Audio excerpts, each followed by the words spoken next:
దేవునికి మహిమ కలుగునుగాక.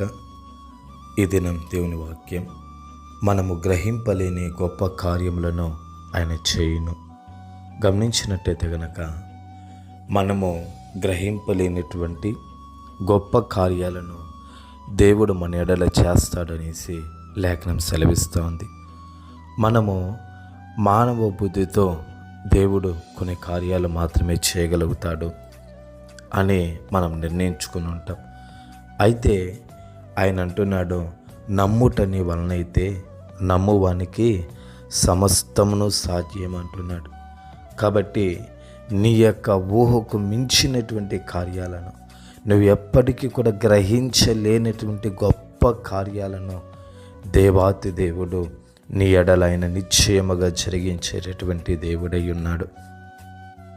బహుశా దానియేలు అనుకునిండడు, సింహాల గుహలో వేయబడిన తర్వాత దేవుడు తన దూతను పంపి సింహాల నోలను కడతాడనేసి దానియేలు అనుకోకపోయిండొచ్చు. అయినను దేవుడు దానియేలు యొక్క ఊహకు మించి కార్యం చేశాడు.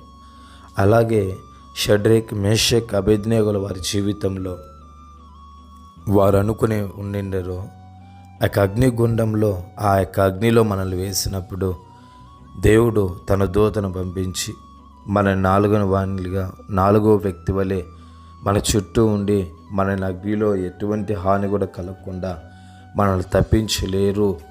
ఆ తప్పింపబడిన దానిని చూచి వాళ్ళు అనుకునేండరు.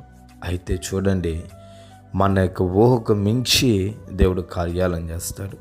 నీ శక్తికి మించి దేవుడు కార్యాలు చేస్తాడు. నువ్వు బలహీనుడివే కావచ్చు, నువ్వు బలహీనురాలివే కావచ్చు, అయితే నిన్ను ఆయన బలపరిచి గొప్ప కార్యాలను జరిగిస్తాడు. అటు గమనించండి, దేవుని నిశ్చయముగా ఆయన గొప్ప కార్యాలను జరిగిస్తానంటున్నాడు. నువ్వు నమ్ము, విశ్వసించు, నీ ఎడలైన బహు గొప్ప కార్యాలను జరిగించి నేను దీవించి ఆశీర్వదించుగాక. పరిశుద్ధుడా, స్తుతులు, వందనాలు చెల్లిస్తున్నాం నాయన. నా తండ్రి, మేము గ్రహింపలేని గొప్ప కార్యాలను మా జీవితాల్లో జరిగించి మీ నామానికి మహిమ తెచ్చుకొనండి. యేసు నామంలో అడిగి పొందుకొని ఉన్నాము పవిత్ర తండ్రి. ఆమేన్, ఆమేన్.